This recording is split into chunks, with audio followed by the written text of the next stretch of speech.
Can I be really honest? Sure. Did you have the Goofy Movie VHS tape? No, I did not. You didn't watch Goofy Movie until like a couple years ago, huh? I mean, I saw it on TV. I just didn't own it. Okay. At the beginning of the Goofy Movie on the VHS, I'm sure people will know what I'm talking about. There was a music video for Dr. Something.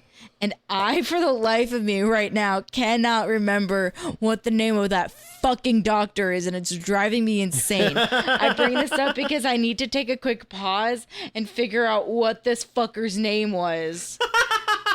I'm not cheating, I promise. I'm just so morbidly distracted right now.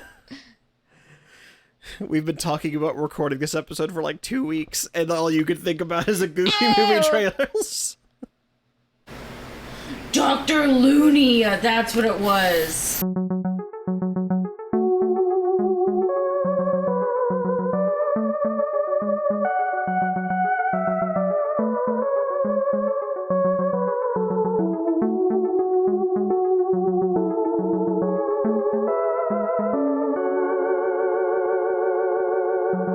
Hey everybody, and welcome back to another episode of Who Is My Doctor? Who is my doctor? Who is indeed. I'm your host, Zach, and I know a lot about Doctor Who. And I'm also your host, Cassie, and I do not know a lot about Doctor Who. And today we are looking at Series 4, Episodes 4 and 5, The Sontaran Stratagem and The Poison Sky. Yes. That almost rhymes. The Sontaran Stratagem and The Poison Sky do not rhyme, No, Zach. Episode 5 and Poison Sky. I mean, it's one of those loose rhymes. Yeah, it's a slant rhyme for sure. You have not met the Sontarans yet, but this is another classic Doctor Who alien. I know you're saying Sontaran. I, though, still have Baldur's Gate brain and am hearing Zentarum. And this is not a Legion of Thieves, I imagine. No, these are the Sontarans. They are an alien race from the classic series. The Sontarans are another race that first appeared in the Third Doctor's run. Much like the Nestines that you met in the very first episode. The Nestines. Yeah, the mannequin people. They are also from the Third Doctor's run. This is probably... trying to think of like where I would rank them. They might be the third most famous classic series alien behind Daleks and Cybermen. I mean, I guess if you include Time Lords themselves are probably number one, but Daleks and Cybermen are up there too. Well, because I'm trying to think of like my reference before we started this podcast to which doctor-related non-doctor things I knew of. Dalek was one and Weeping Angels was another. Where do these then lie? Like, in reference to those two. Well, why don't we make that a little bit about the Profassi today? Fuck you. I'm just trying to yes and have a conversation, and then you gotta make it a sick, twisted, stupid game. I hate that. Well, the thing is, I could try and, like, talk to you about what you know, but I feel like if I ask you this question, it will tell me how much you know about the Sontarans. This is, like, the most obviously known thing about them. The Sontarans resemble a vegetable. Oh no! And it's brought up a couple of times which vegetable they look like. In this episode specifically, they are named. So I'm gonna rely on the episode itself. So even if you technically find like something I didn't think about, the episode itself references what the answer to the question is. What vegetable do Sontarans look like? Oh no! Because all I can think about is I think it was a commercial for Gushers. Okay. Do you remember? Like years ago, early oddies, there was a commercial where like it was for something fruit flavored, and everybody turned into like you took a bite of the thing and it was like, whoa, grape. Now my head's a big grape. Totally strawberry. Ah, cool. Now my head's a strawberry. Oh no, banana. All right, celery is the one thing that comes up, but that's only because of the Fifth Doctor. Yeah, the Fifth Doctor had a with celery the on his little piece lapel of pen. celery, and that is the only time I feel that vegetables have been mentioned. I will say it was the Third Doctor, not the Fifth Doctor, so this was a couple doctors before that, if that changes your opinion. Well, but then I also know that you said that he only wore the celery on his lapel because if he was around certain blank, it would turn purple, and then he would eat it. If he was around certain toxins in the air, it would turn purple. And then he could eat it. And then he would eat it. So that doesn't help me. A certain vegetable that's been referenced before? No? It has not been referenced. No, it has not been referenced before. I mean, it gets referenced in this episode. So I'm telling you, like, it's not just me saying that. The episode itself calls out what the Sontarans look like. But this is not something that I would automatically already know. Can I get some kind of hint? It's a vegetable that you can eat. That's most of them, my love. Yeah, I wanted to make sure that you knew it wasn't like a flower or I wasn't going to try and I'm not asking you a trick question. It's more in line with like cauliflower, or that's the only other vegetable I know. Yeah, it's one of the ones that we could have for dinner. We do have this one for dinner. Yes. So it could be cauliflower. Could be cauliflower. It could be cauliflower, broccoli, or carrot, or green bean. Those are the only vegetables we have. We have more vegetables than that. Mushroom? That's not a vegetable. That's Mushrooms, a fungus. I mean, it's a fungus. Those are the only vegetables we eat, dude. Zucchini. But because after a while, they all kind of start looking the same. Zucchini, cucumber, squash. They're all like shaped like that. Carrot. Carrot is like a pointy like that. Because you don't like celery, so I don't think it's celery. Because you said it's one that we have for dinner. Okay.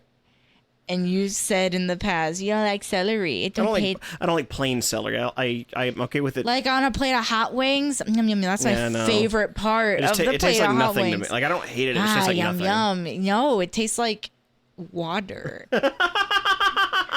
Like sea water. Famously flavorful water. A crunch. Yum, yum, yum. Maybe that's like a ADHD thing. I just like it because it in dip. Yum. Okay. Oh my God, Zach.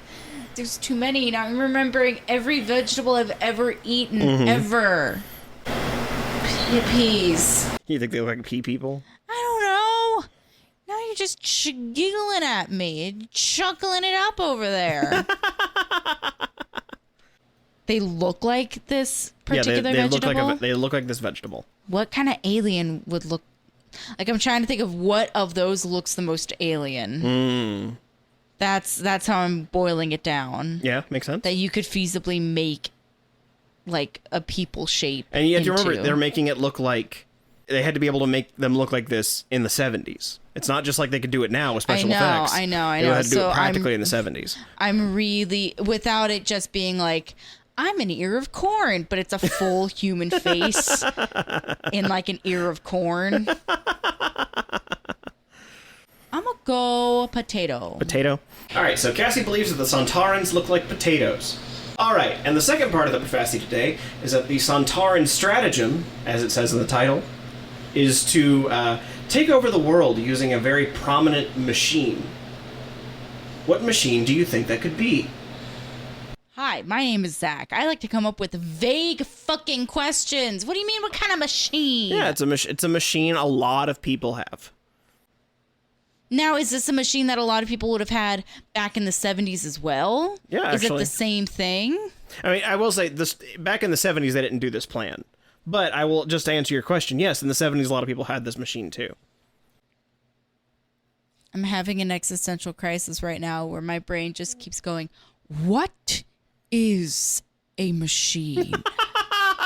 Like someone just put on like a 1950s film reel. Like, what is a machine? No. More like, I don't know if you ever had this experience. The California Science Center in specific, that's what I would be referring to. Mm-hmm. There were certain exhibits where you could pay to go in and see the exhibit, but they would have a big like IMAX film beforehand. Yeah, we had one like that in Oklahoma. Yeah. Specifically like when we went to go see Body Worlds, they had an IMAX film about the human body. When they opened up the ecosystems exhibit, they had a whole big thing about global warming and, every narrator for those sounds a little bit like this. Approachable, but do not interrupt me while I am doing my spiel about the inside of the human body or the inside of a growing oak tree. No questions until the end of the presentation, please. Keep your questions inside your mind while I fill the inside of your mind with thoughts and ideas. What is a machine? If any of you have questions, and ask them before I am ready, I will pelt paper at your head. I will bulldoze over you with my words and my psychic powers. I will call an airstrike on your house. You will have no home to return to. It will be sudden and it will be scary. What is a machine? What is a machine, Zach? I mean, a machine, I would just say it would be anything, with something with an engine or something that runs on electricity that provides some kind of fundamental service to your life. A car. A car? Yeah, well, because I'm trying to think of things that would be popular in the 70s and now. Okay. Toaster is one of them. I like that your two options were car and toaster. Well, the thing that gave it away for me was your first choice of like what a machine is you said engine. Mm-hmm. So that to me means car. If it is something that is readily available in modern times, and by modern I mean anything past like the 19. Come to find out it's not a car, it's a lawnmower. I mean, hey, we didn't have a lawnmower until like a year after living in our space with a lawn that needed to be mowed. True enough. All right. So Cassie's prophecies for the Sontaran Stratagem are that the Sontarans look like potatoes and they plan to take over the world with cars. We will find out together as we watch the Sontaran Stratagem. I wrote potato-looking mofos. I feel like that's accurate. I'm Potato Rick.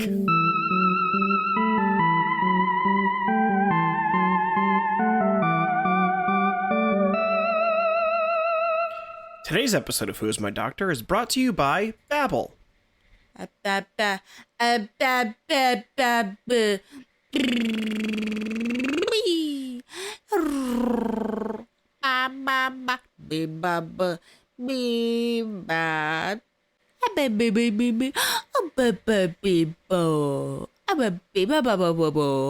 Ing, Babbel ing. Sorry, I did not read all of the copy here.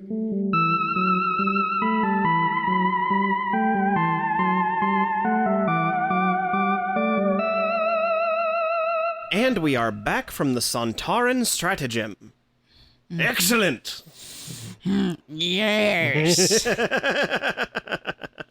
I had gone in my build up to this episode, I had so wondered how you were going to feel about the Sontarans. I feel indifferent towards them. Really? I really thought they were going to be a love them or hate them for you. I was surprised by indifferent. I am ambivalent towards them.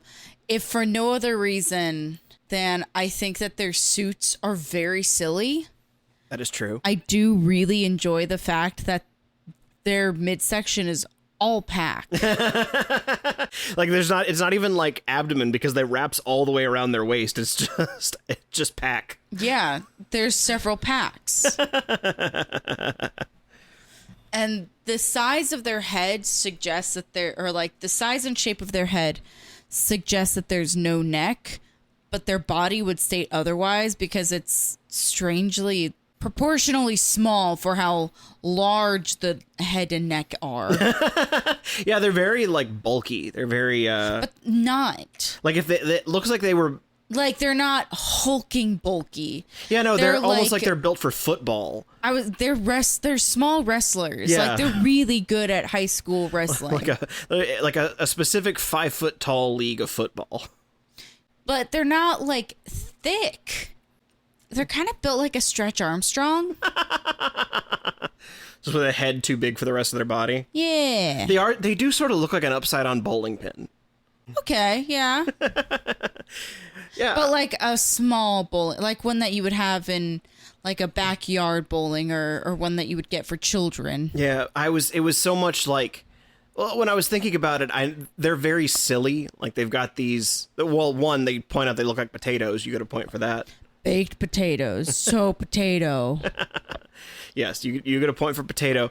But then because they all speak in some manner like this.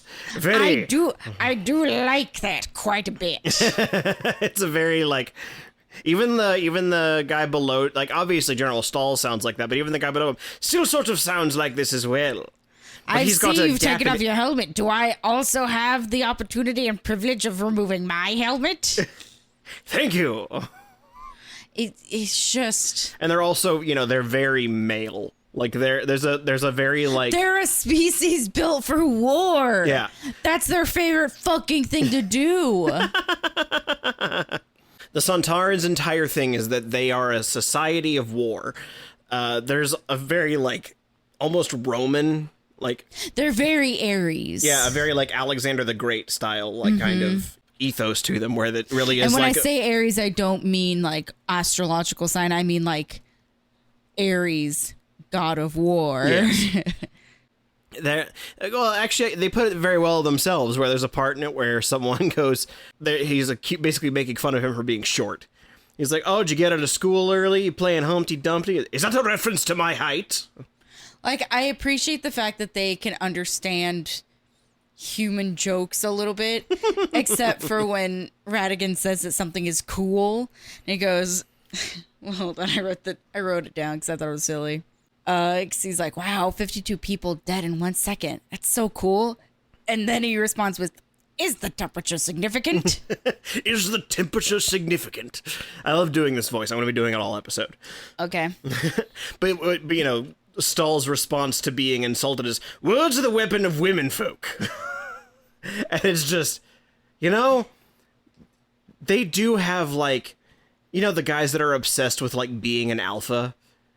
It's like an entire species of that. So it's I'm rewatching Orange is the New Black right now. That's the new hyperfixation for everybody who doesn't live with me. There's a correctionals officer by the name of Mendez, who all of the women call porn stash because he's got this like short, like very 60s army dad hair, but he has this like thick, horny stash. Porn stash. But that's his thing, is that somebody's like, so the mustache, like I see that in a lot of like gay porn. Is that like a gay thing? He goes, no, it's a man thing. It's for fucking men. It's a men thing. Strong fucking men. And it's okay, cool. So you're a little. So you're fucking men. Got it. Yeah. But that's what this reminds me of, is just somebody getting really offended and just. It's a man thing. That's the thing. It's interesting that it's a men thing. They don't seem to get easily offended. What they do, which is a weird like position to put these people in, because you would think they're a lot about pride, but they're not about pride. They're about honor.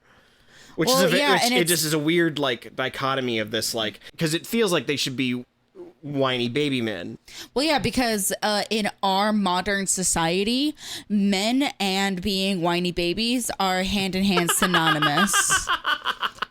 I have not truly. I don't feel like I've met a single like manly man who's like, wow, I respect him, and he's honorable and great to be around. Nope. It's one of the three. Yeah, I either respect you and you're great to be around, or you're honorable and I hate being around you. Any man projecting machismo is very very undesirable to be around. I also like that they point out that they have this weakness, but it's also sort of built into their honor system, where because they get fed through a tube in their neck, they always have to face their enemy in battle. Yeah, to face death. Which it feels very similar to, almost equal and opposite in ways, to the Ood having their brain in their hands, and so they have to trust everyone. Mm-hmm. This is, they have their mouths on their necks, so they have to face all of their enemies in battle. It's a very, like, reverse justification for their biology that I kind of enjoy. We also have our snobby little brainy boy, our child genius. Oh my god. Radigan with 2 T's. Yeah.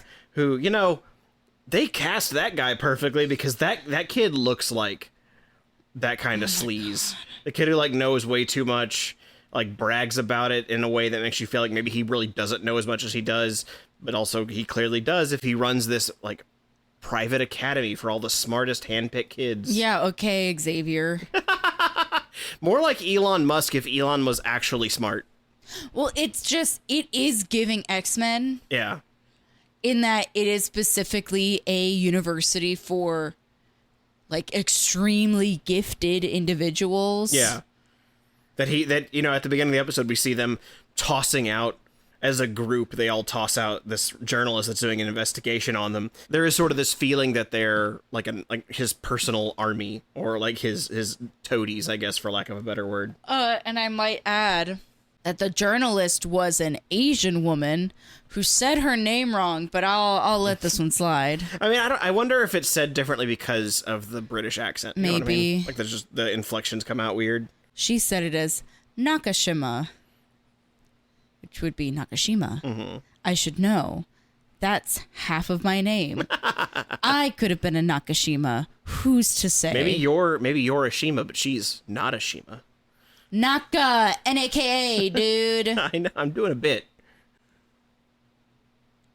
Hum.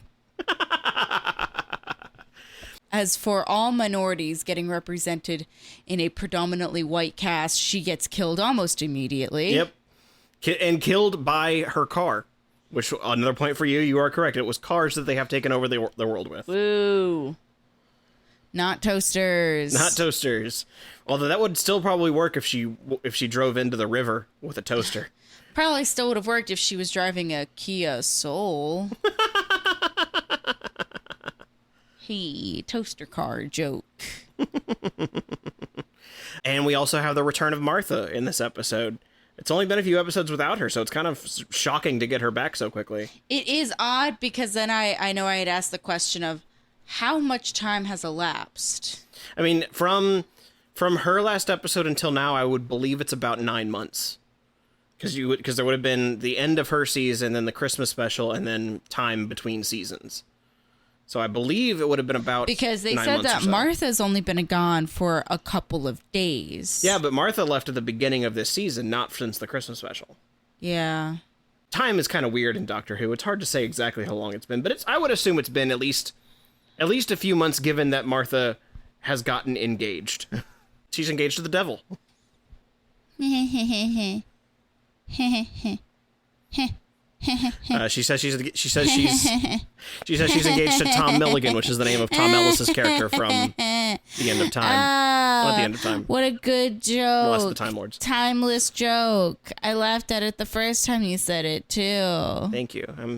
I'm a regular Jerry Seinfeld over here. Hey Zach, what is the deal with airplane food? What's the deal with TARDIS food? It's bigger on the inside of your stomach. Ugh.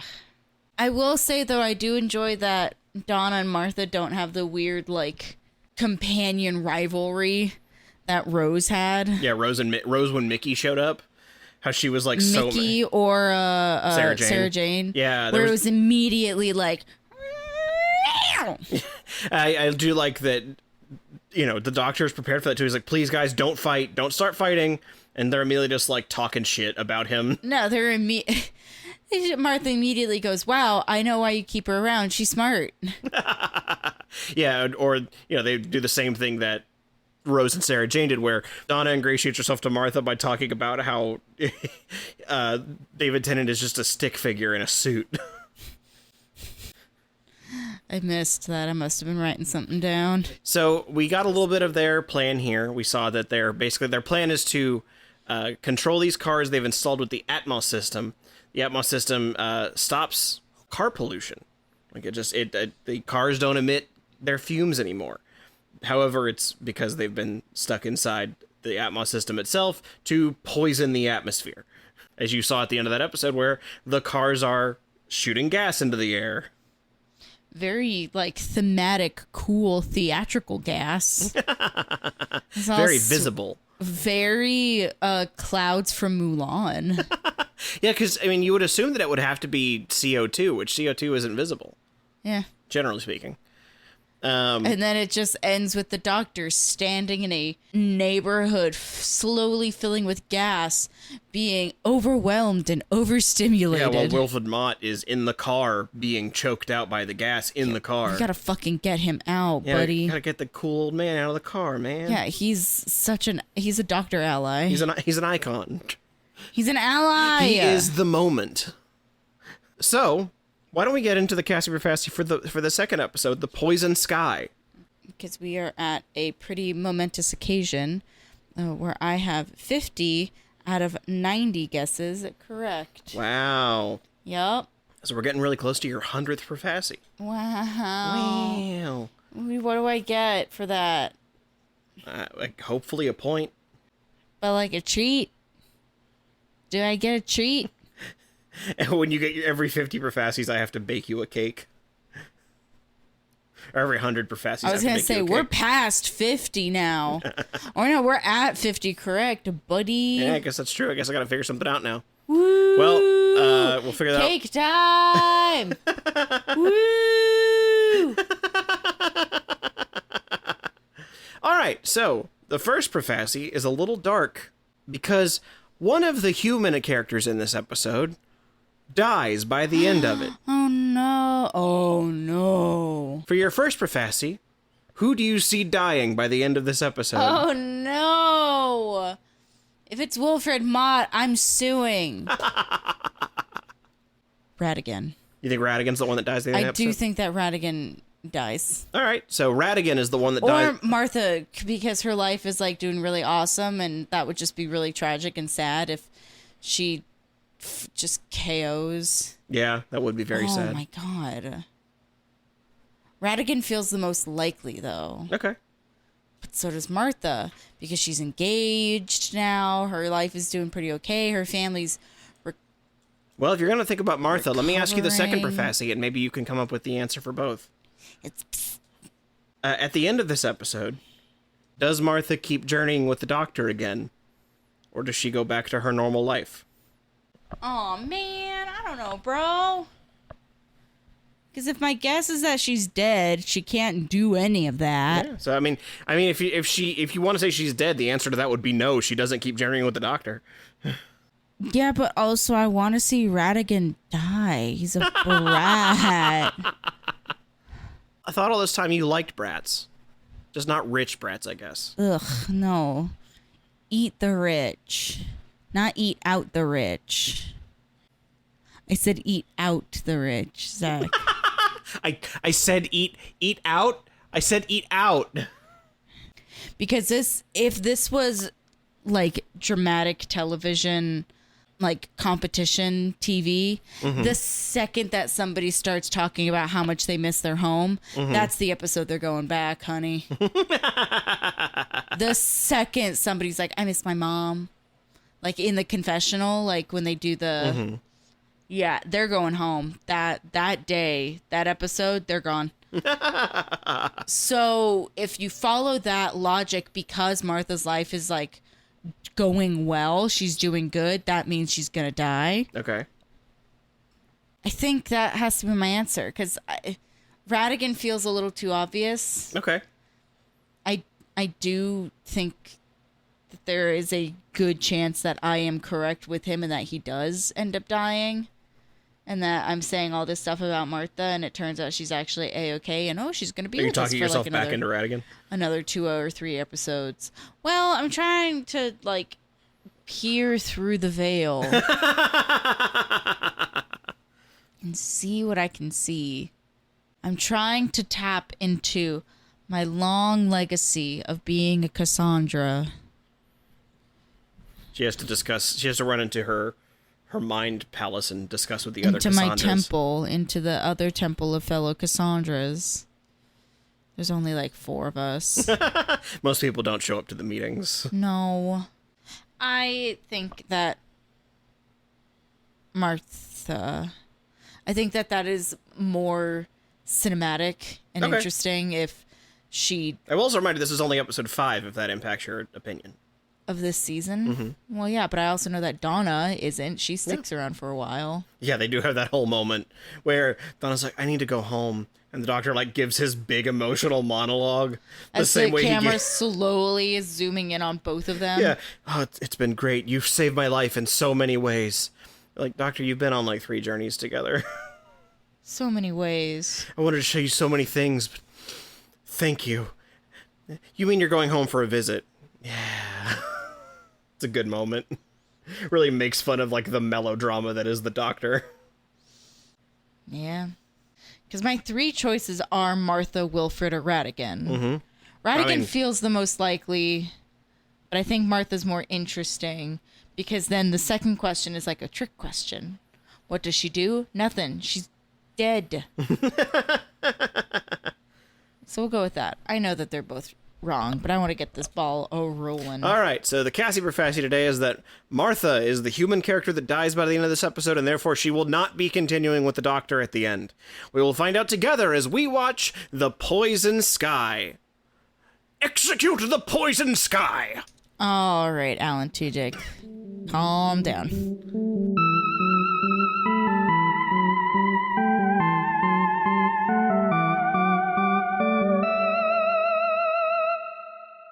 And we are back from The Poison Sky. What did you think of the episode, Cassandra? I don't know. I didn't write a lot of notes for it, which is usually a sign that I liked it. Mm-hmm. But also, I don't know. Okay.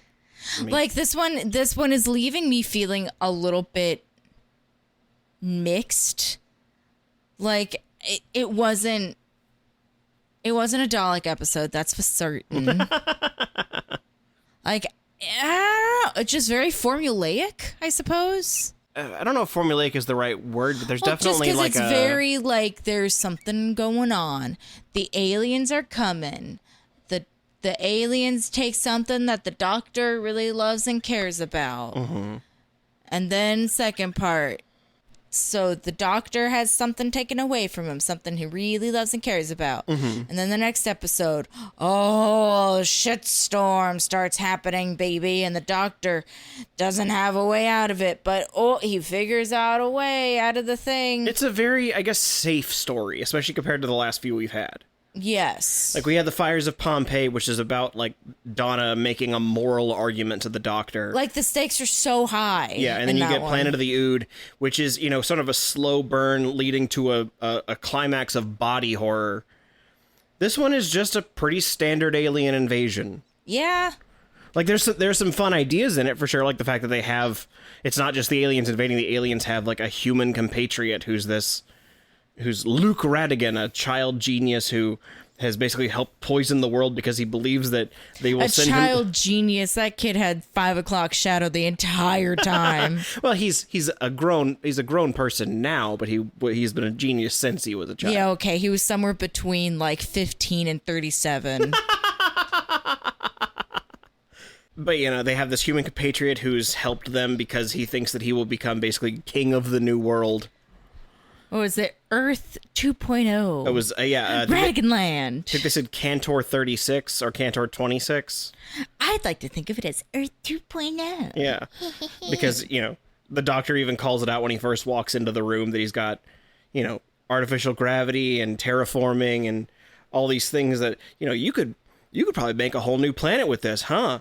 And I really enjoy the look on the actor's face for Ratigan when he's saying that, because you could tell that most people when they walk in that room have no clue what any of that stuff is, and the Doctor's like, I know that thing, I know that thing, I know that thing, and Luke's going, I do like that they have a nerd off. Yeah.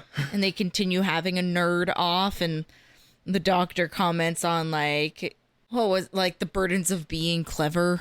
Yeah, the fact that you could see things and make connections other people's don't. They look like random things to everybody else, but you as a genius can make these connections. It's something in when they're having their little grammar war. Yeah, when the Doctor corrects his grammar, and Luke Ratigan gets so mad. But it's the key word there is clever, because then that comes up again in the second part. Mm-hmm. Where, jumping way the hell to the end, when the Doctor is like, I am sacrificing myself. Like, you guys be good. Luke, do something clever. And then teleports up to the spaceship. Yeah. Like, to the Sontaran I was ship. trying to figure out a better word for it than spaceship, but like the Sontaran ship. Yeah, like the launch bay. Yeah. And then Luke runs into the teleporter. The big high school gymnasium all the Sontarans seem to be staying in. And then Luke runs into the teleporter, and they're like, oh no, what are you doing? He goes, I'm doing something clever. And he's right. It is clever. I mean, it also looped back a second time because in the first episode, Luke's way of like getting back with the Doctor was like, it's not Atmos system. The S stands for system. You're being redundant. Is that fine, Mr. Tautology? And then the Sontarans do the same thing later. Or then you installed the Atmos system. It's not Atmos system. It's just Atmos. That is very much kid who has been correcting people on things his entire life and is just sick of it. Yeah. I mean, the Doctor even says, oh, it's been a while since someone told you no, isn't it? And then this whole episode is people either telling him no or laughing at him, which are two things that Luke does not seem to be capable of handling. I forget how sassy the Doctor can be. Oh, especially Tennant. Oh, what a sassy little bitch he is. Well, that's just kind of the vibe Tennant brings to the function, is being a little sassy. He definitely has, especially when he puts on his brainy specs, he definitely has this air of like, I'm smarter than everyone here and you should be listening to me all the time. You can really, because you get those a lot when he's talking with Unit, because he keeps telling Unit, stop trying to fight the Sontarans, do what I say. I'm right and you're wrong. Yeah. And there's nothing you can do about it. I think it's really clever that the Sontarans have, because they're soldiers, obviously everyone knows that they'll expect to face guns, so they have what's called the Coeur signal that basically makes the bullets just a little bit bigger so they can't come out of the gun. It's so stupid. Which I think would just make the gun explode in their hands. Well, because if you're firing it off, then you would have a buildup of pressure. Yeah. So rather than the gun not working, the pressure would cause it to backfire and, explode, not from the barrel end, but from the... Yeah, so maybe there's a better way they can explain that so it doesn't just sound like those guns should explode. But I do really like that they have a very simple way of taking care of guns. Which, also, Doctor's super anti-gun. Yeah, this is the first time that's ever really come up. Like, incredibly so. Which, you don't necessarily know this, but... if you knew a lot of the classic Doctors, that's actually pretty out of character. Because the third Doctor has fired guns. Like, it's not like... So I sort of have this pet theory that they've never really gone into it in the show. Uh-huh. But I think it's because of the Time War that the Doctor is not okay with guns anymore. Now. Yes. Because... now that the guns were not on his side. Yeah, now that he's been a soldier... there's a different, definition of gun to him. Which is very ironic, because everybody I know who's been a soldier is now super pro-gun. Yeah. I mean, to be fair, though, all the people that are soldiers are American soldiers, and we typically win. The America. Time Lords did not win the Time War. America, Nobody did. Fuck yeah. Yeah, so I'm sure there's a different context when everyone you ever knew has died. Although, in that same vein, though, it's something very weird because it's clearly is specifically guns, because the Doctor has no qualms at the end of the episode igniting the atmosphere of the ship and blowing all of them up. It's something specific to guns. The Doctor ignites the Earth's atmosphere. Yeah, but what I mean is he goes to the Sontaran ship specifically to kill them. Well, he gives them a choice. Yeah, but I mean, the plan is... the choice fully knowing what the Sontarans are going to choose. It's less a choice and more an ultimatum. It's a very weird position to take, to be opposed to gun, but not opposed to blowing up a spaceship. Yeah. Oh, I was saying the Doctor is very... it seems that is one of his favorite means of... not democracy. Moderating? Perhaps, which is giving the illusion of choice, but it is just either I end you or you surrender and become my prisoner in some capacity. Yeah. And also, there's a part of it that's just like, the Doctor knows that's not going to work. The Sontarans are Sontarans. They crave a noble death in battle. He knows the answer. One of them gets shot and he says, "Wonderful," as he's dying. Yeah, I really like that that guy playing the other Sontaran, because we really only see two of them's face. That's all you need. We see General Saul and the other guy, and the other guy's got this like delightful gap in his teeth, so he just looks a little bit like doofier than the general. Very football player. Yeah, he's very quarterback. Yeah, I would say so. It is. I mean, it's worth noting that, like I said, there's a part of him that looks. I say doofier, but I guess I really mean like almost friendlier. He just looks like he looks like a friend. He looks way more like an interesting character. Yeah, because the other guy also has just like a patch of crepe hair glued to what would be his chin. Glued to his necklace chin. Yeah, which it is confirmed they have no necks, because when they get angry, they just kind of wiggle around. Yeah, they have to do They have to pull a page out of the Dalek book of emoting by just wiggling around. They got to do the Michael Keaton Batman turn, which is they have to turn from their waist instead of their neck, because their neck is immobile. Michael Keaton Batman turn. That's very funny. You know it's funny because I'm not laughing. I'm saying that it's funny. The hallmark of a good joke is when you say, "That's funny." Oh, I clocked something in the beginning, and I didn't know if you had more intel or if you noticed it. If you noticed it. What's that? So, in the very tippy top, maybe it's very tippy top. I'm forgetting where it is, but it's Donna looking at the like screen in the TARDIS for like half a second. There's a frame of Rose, right? I don't remember. Go back then, because I know I saw it. Okay.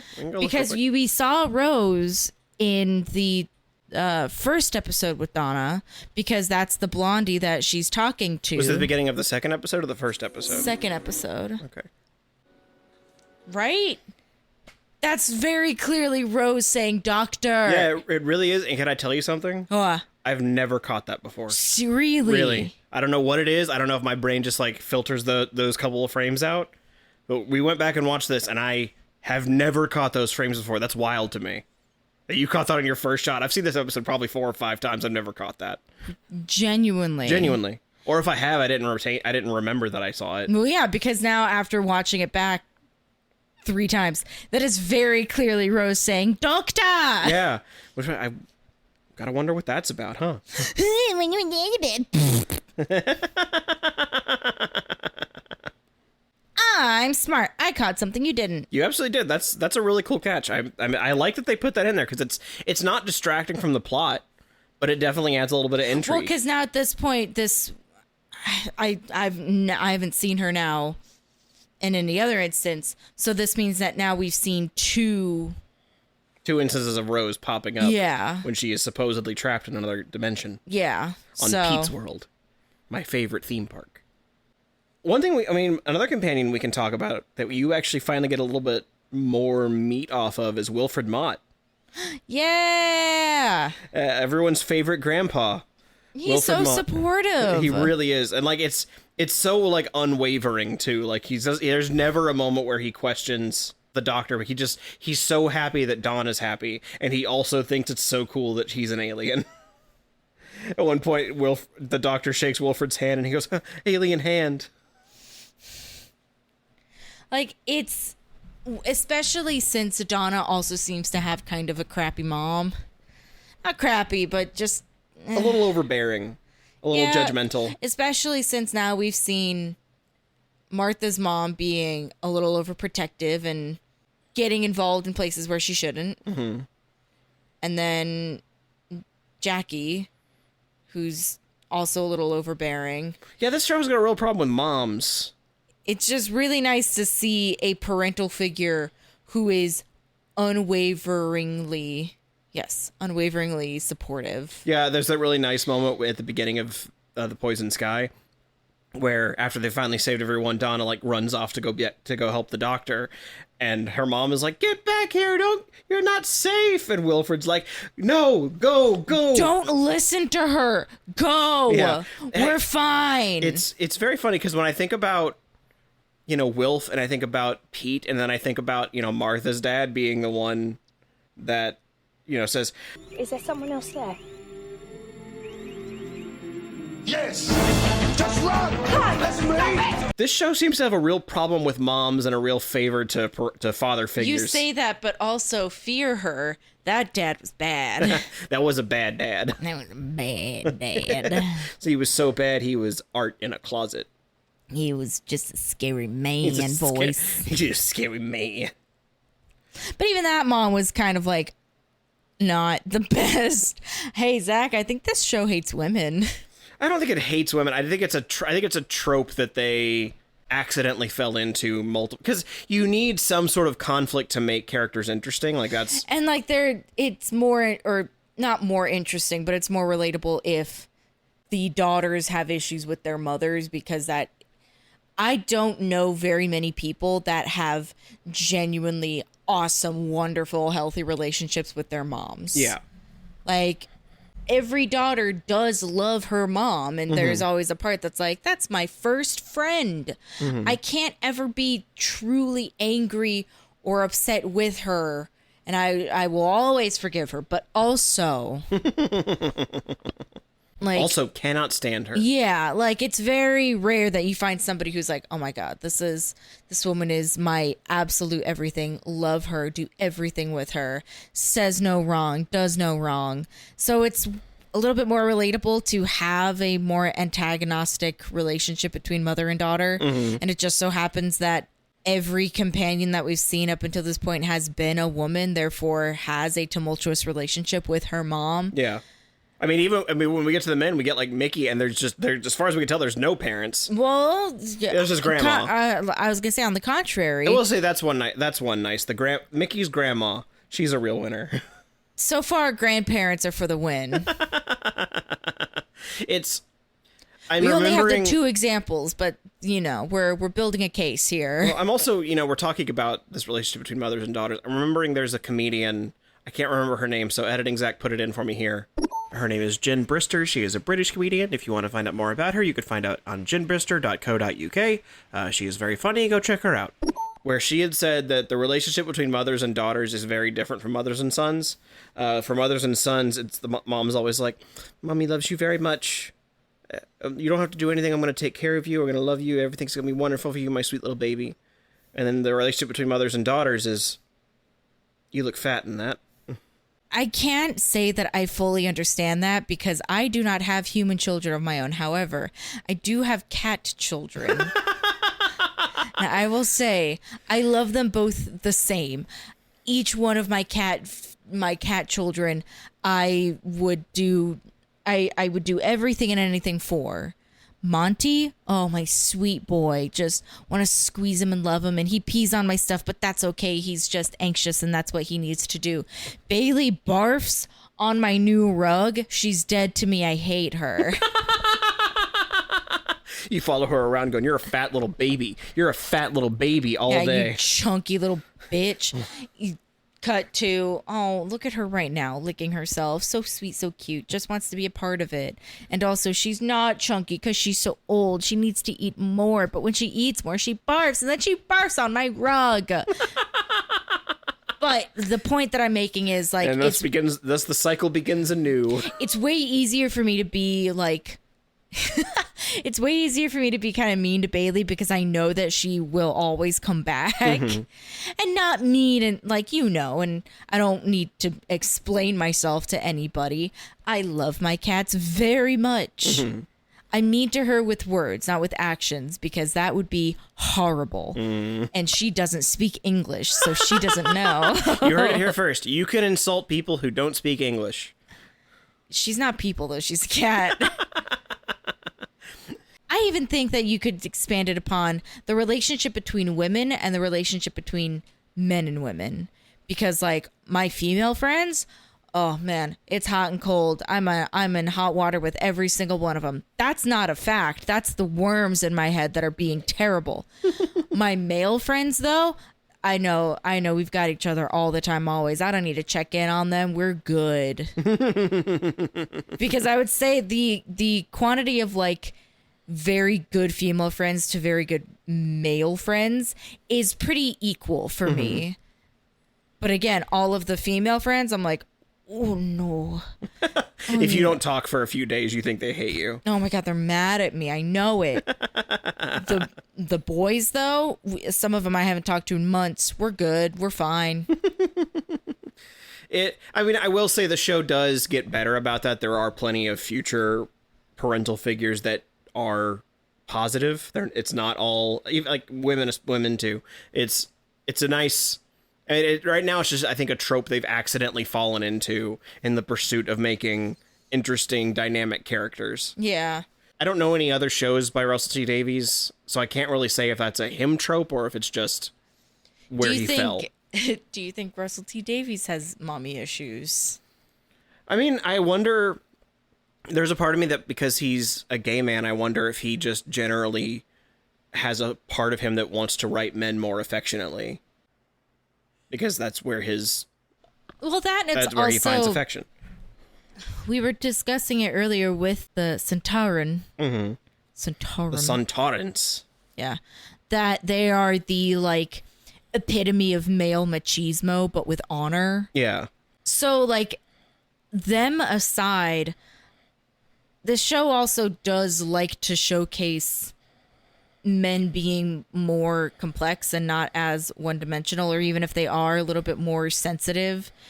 That's not something to be made a joke of, except for that one episode where the doctor called Mickey a little girl because he was screaming at having dehydrated and it's still weird. Freeze-dried rats. It's still falling so on him. weird. That episode we recorded twice, and I remember making that point in each time we recorded it. Yeah, because it's weird. It still feels so out of place. character. Yeah, like even the doctor being like anti-gun, yes, feels a little out of character, but there are justifications for it. In that particular episode, there are no justifications for the doctor belittling Mickey in that way. Yeah, and it's never really he's never done it again that way either. It's just very weird. The gun thing does kind of come out of nowhere, but like I said, there's a justification for it that you can kind of make, especially knowing that he's, a traumatized soldier or traumatized veteran. Like, there's a part of it where you're like, okay, I kind of get it. The belittling thing, especially like belittling a man by describing him as feminine, is so weird and doesn't really make sense for the doctor to be, because the doctor comes from an inherently gender fluid people. So, it's a very weird thing. I digress. Yeah. I did like the doctor referencing himself, referencing his past trauma with, "Are you my mummy?" Oh, yeah, when he's wearing the gas mask. Stop fooling around! I guess we should also, before I forget, we can also talk about your Cassie-Perfassi points here. I would like to fill out a form. I plead. I get half a point. So I will say... Half a point. When I asked the question, what I had meant was that Luke Radigan dies. And I had forgotten when I had crafted that question that Martha does technically die in the episode too. Like, if you want to be a jackass, her clone dies. Yeah, granted. But that's not Martha. Yeah, granted. Because one cannot live while the other also lives. Yeah, because, I had phrased which of these human characters, so technically speaking, she shouldn't count, but also there's a part of me that, just for the fact that I forgot about that and shouldn't have asked that question, I'm going to give you the point anyway. The whole point? Well, because I feel like there have been other points where you've been half right. And so I'm just going to say that I'm going to, at this point, count all of those, like, tenths of a point together. All of those times of me sitting here begging, pleading, thrashing on the floor. I'm going to say that I have taken them, I have superglued them together, and you have now earned one extra point. I thought I was going to have to do a whole big thing. However... on point 2. Yeah, I'm really angry about that one because I thought I had that in the bag. Yeah, especially because Martha's like, nah, guys, I really can't hang around. I'm going to leave. I got a whole adventure of my own to go. And then the TARDIS is like, fuck that. You're coming with us on the next adventure. Yeah. Bitch. Now, that does bring me to the next point. It does pan over to the doctor's hand, which I just wrote as Dr. Hand, which is so funny. Dr. Hand. Dr. Hand would be a great name for a Muppet. Or, Yeah, just a naked Muppet. Yeah. Like what was it, Ubies? Yeah. Ubi, the where they just had the googly eyes on top of the hand. Yeah, and it was the puppeteers just really flexing how awesome their hands are and just like how emotive they can be with them 5 fingers. Yeah, that'd be really. It's like Dr. Hand, my podiatrist. That's the sound of googly eyes. Click, click, click, click, click. Anyways, but yeah, it panned over and it just got a fat and juicy shot of the doctor's hand, which is how Captain Jack found him in the first place. Oh yeah, you mean okay? For a second, I thought you meant the doctor was doing something with his hands. No, I forgot that you were talking about the one in the hand in the jar. Yeah, jar hand. Yeah. So that means the hand is being summoned. I don't know. The hand is being Well, summoned. it just is weird to me that they would focus in on it. I mean, I guess I feel like they were just reminding you the hand is there. Well, yeah, but there has to be a reason for that reminder that the hand The is hand there. just like crawls out of the jar like Cousin It from the Addams Family. That could be Dr. Hand. Oh my god, if Cousin It, Cousin It was the hairy one. That's just the Thing. Oh, yeah, right, the Thing. Sorry. Thing? Yeah, I got them mixed up. Yeah, Thing. Yeah, The Thing if from Addams Thing Family. went and got a PhD, then he would be Dr. Hand. God, Thing is just out there in the TARDIS constantly in a little jacuzzi. So years ago, like years and years ago, my friend had her birthday party at the Magic Castle. Mm-hmm. And one of the magicians that we saw was the Thing. Like that was his bit was the hand. No, like he is the hand. His hands are the hand. Oh, okay. You mean he was the guy that played Yeah. the Okay. I thought you were saying Turns out he's really good at card tricks because he had to get real dexterous with them long, skinny ass fingers. Yeah, that makes sense. And I just remembered watching that going, golly, that's really cool. And then we also saw one It's of... really hand-dexterous. Oh, my God. And then we saw one of Chris Angel's magical advisors. His name was Joe Monty. I remember that because Monty. Even then, as a young girl, I knew Monty's going to be a very significant name for me. But yeah, it bums me out that I can't remember his name. But I do like now the crossover universe where the Doctor's hand does turn into the Thing and just starts causing mischief in the TARDIS. Yeah.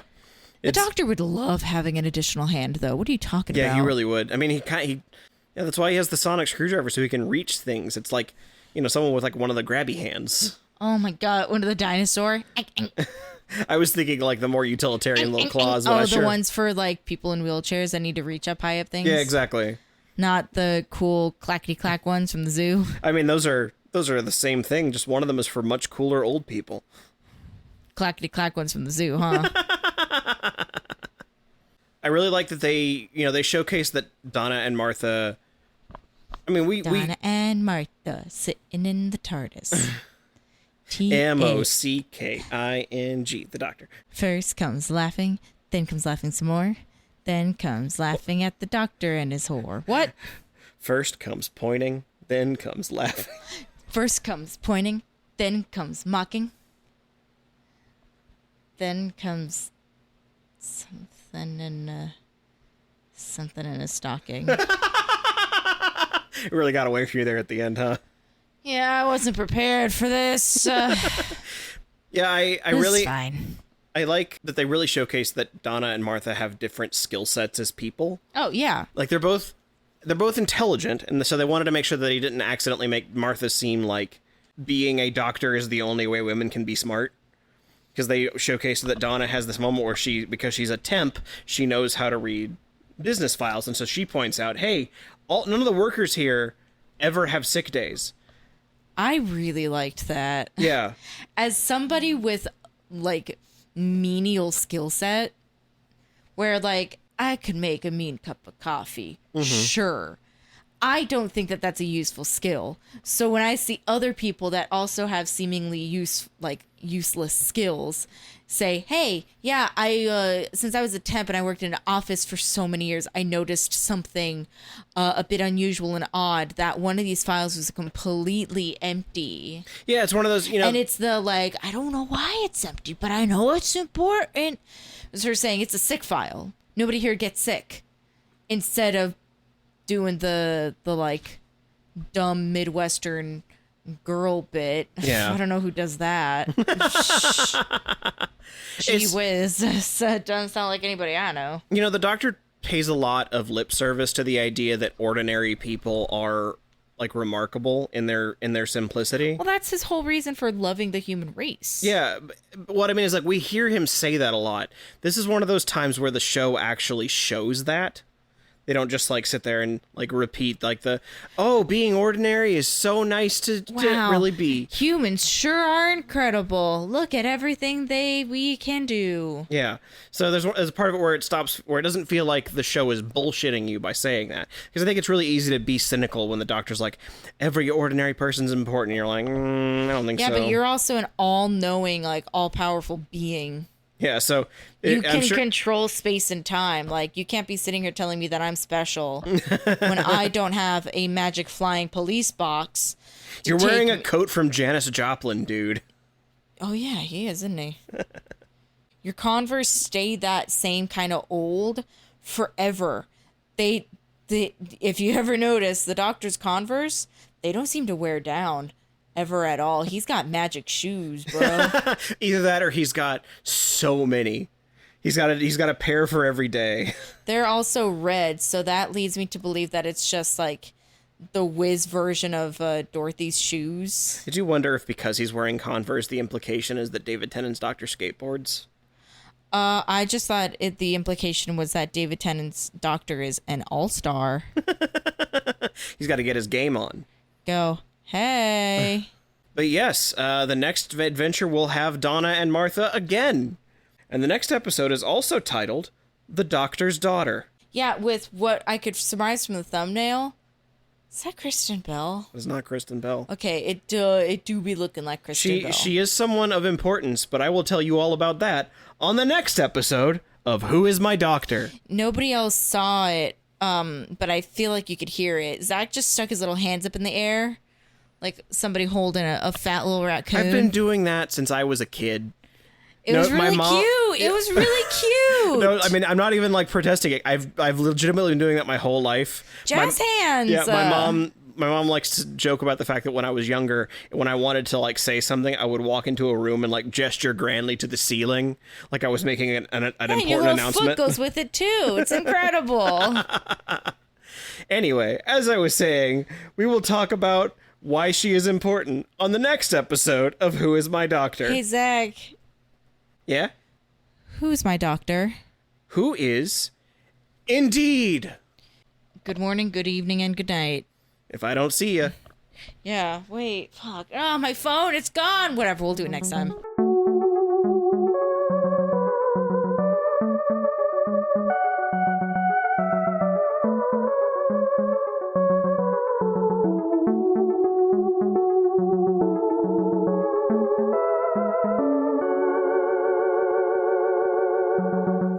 And that concludes another rousing episode of Who Is My Doctor? A most honorable journey for you to have... Okay, I think I've been doing that voice too much, so before I totally lose my voice, be sure to subscribe to this podcast and give us a like or 5 stars to help the algorithm lead us to other Whovians. You can also follow us on Twitter, Blue Sky, Threads, and Instagram at WimDpod. That's WIMDPOD. Next week we'll... Oh god. My voice. It's leaving. We'll see you next Tuesday, because your Tuesdays are now Who's Days.